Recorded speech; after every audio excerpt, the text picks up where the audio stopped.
This week on Spotlight, the American Cancer Society fundraiser Relay for Life is coming up soon. And so is the Kiwanis Pancake Fest. Enroll your children now for the upcoming art camp this summer. And we show you the winners and the closing of the 38th Highland Games. All this week on Spotlight.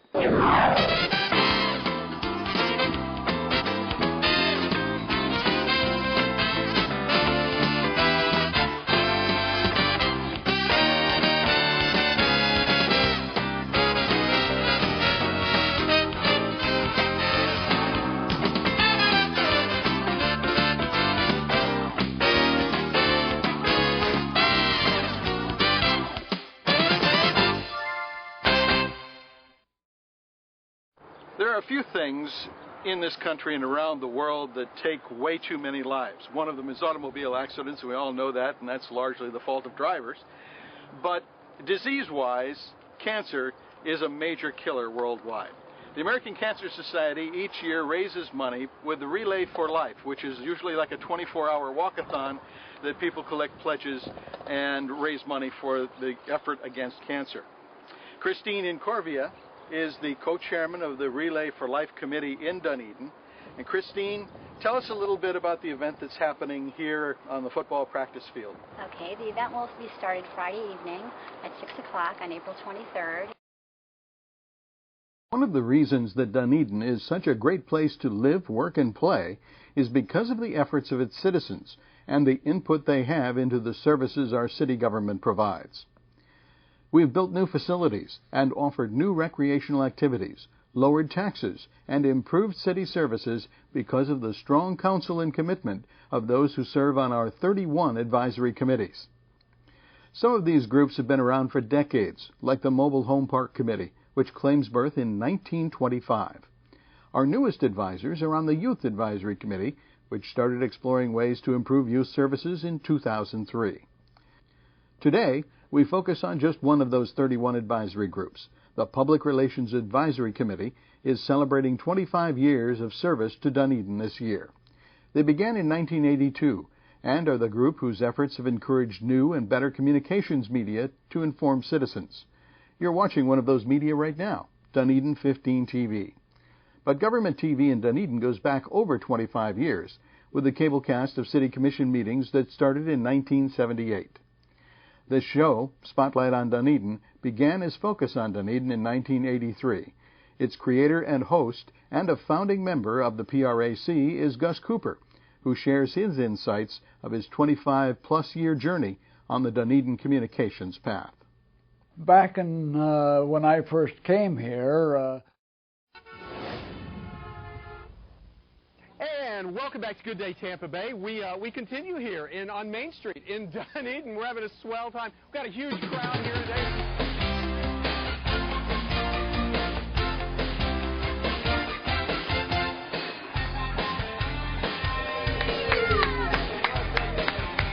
When we started doing these Hometown Friday segments a few years back, we just decided to pick communities that are in our area, obviously, and that we want to show off. There are so many great restaurants, great businesses.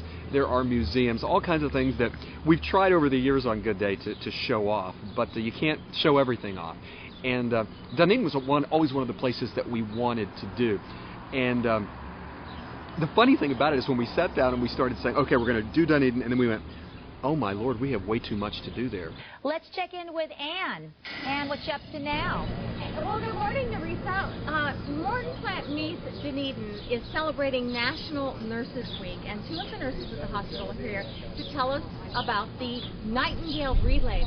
With the Hometown Dunedin on Friday, we got the Dunedin Blue Jays with us this morning. This is Billy Carnline, and this is Jason Armstrong. You guys have you got up early. I don't know, was this getting up early for you guys this morning to come out here? Not so much. A little bit, not too much. Look at them all over there waving, having a big time. It is Hometown Friday in Dunedin. Hi, glad you could join us. I'm David Olson, and I have the privilege of being your guide for this science adventure. I'm standing on the shore of Lake Apopka, which is located in Central Florida. Walt Disney World is about 20 minutes away in that direction. The lake is the 4th largest in the state. If you want to walk it, it's about 39 miles around. You would think that a large lake near Disney would be a popular tourist attraction. Places to stay, restaurants. There would be people swimming, boating, fishing. Not much going on out there. But it wasn't always this way. I'd like to read you a letter.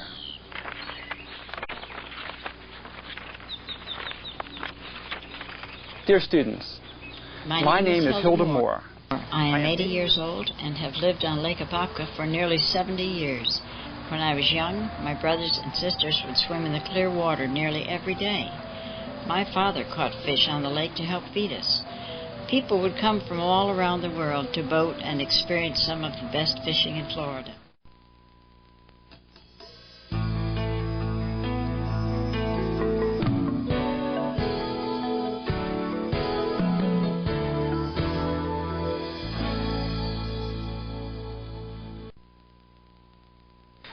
When Florida Technological University opened in 1968, no one could have envisioned that 30 years later, the University of Central Florida would be the hub of a multi-billion-dollar futuristic simulation community that makes leading-edge virtual reality games and training systems. There were nearly 2,000 students in 1968, a far cry from today's student population of 30,000. UCF's budget is almost $260 million. Nearly 3,000 professors and support people work at UCF and live and play in the surrounding communities. Thousands more work in the nearby research park in Quadrangle, in laser research, advanced optics, power generation, and other high-tech fields. The University of Central Florida is part of Orange County Commission District 5, the district I serve as County Commissioner. My name is Ted Edwards. The next few minutes I'd like to show you the communities and some of the 120,000 people that live on the northeast side of Orange County. We'll take a look at how we got to today and where the future may lead us.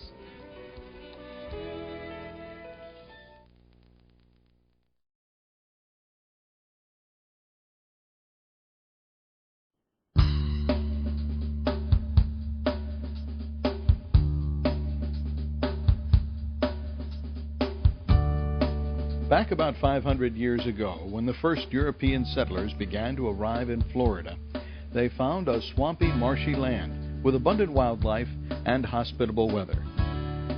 Over the centuries, they drained the land and planted crops and built homes and businesses and roads. Since then, millions of people have taken up residence here, and hundreds more come every day. Natural choice, a quiet area of over 175 named lakes, streams, and rivers. Just a sometimes short commute from the hustle and bustle of America's #1 vacation destination. It's no wonder that people love living in Seminole County, and they love to use those plentiful lakes, streams, and rivers for recreation. These help dry the land through their drainage basins and replenish the aquifer from which we get our drinking water. In recent years, we've built so many homes, businesses, and roads, and parking lots that drainage has become a constant battle. Flooding a potential danger, and water quality a serious concern.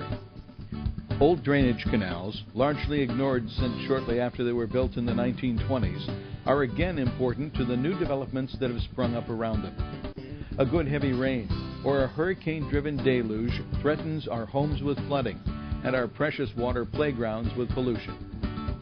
Meeting this challenge every day is a small group of dedicated people, armed with knowledge and science, shovels, material, and machinery. They are Seminole County Stormwater Management. We have 31 employees, and we provide a wide variety of services to the citizens of Seminole County.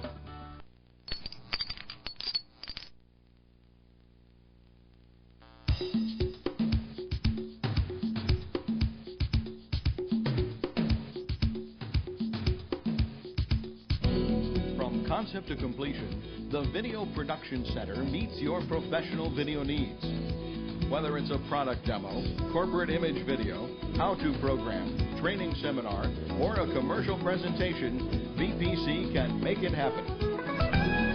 In our state-of-the-art facilities, we combine production, post-production, electronic graphics, computer animation, tape duplication, and now internet services with an experienced staff of communication professionals to get your message across.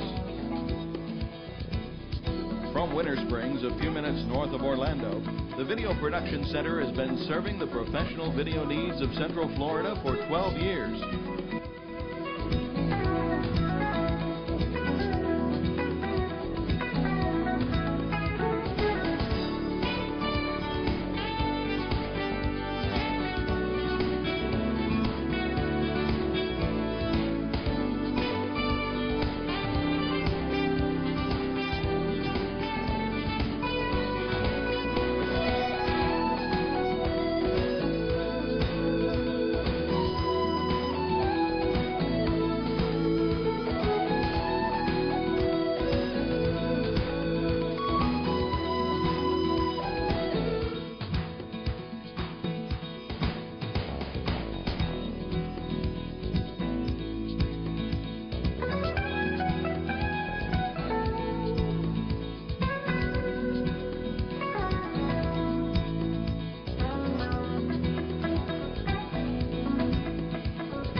Before you know it, you'll be on your way to a whole new world of exciting adventure and romantic pleasure. Feel the fresh ocean breeze while being whisked off to paradise. That's right, here in Central Florida, we have plenty to cheer about because there's more to sports in Orlando than you might think. In Orlando, sports is big business, and when they play in Orlando, everybody wins.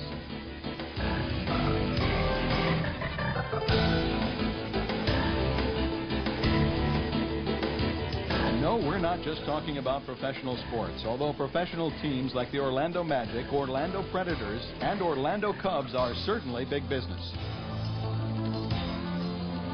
In addition to the nearly year-round action from our professional teams, amateur competitions abound in the Orlando area, from boxing to volleyball, and diving to gymnastics. Sports has become America's third largest industry, and the Orlando Area Sports Commission is dedicated to helping Central Florida capitalize on this major economic force.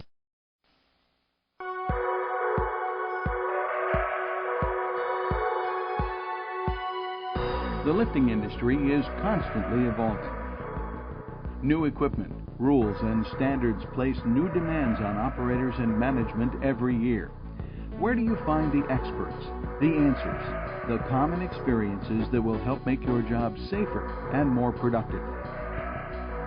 The 1998 Professional Development Conference, November 17th to 20th in Reno, Nevada.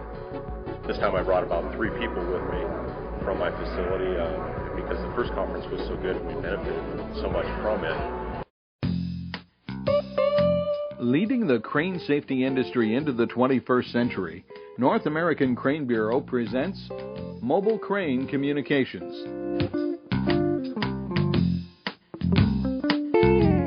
The safe operation and use of any mobile crane is complicated. One should visually inspect 5 essential areas: safety latches, bending and twisting. Want to make sure that the hoist as well as the hook block is centered over the load prior to attaching the rigging.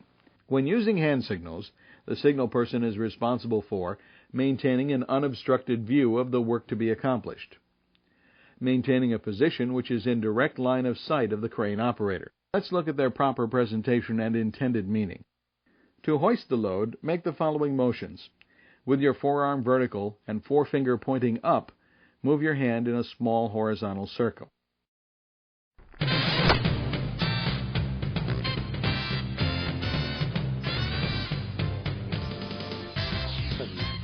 Hinge your wrist so that your spine stays out so that you're holding.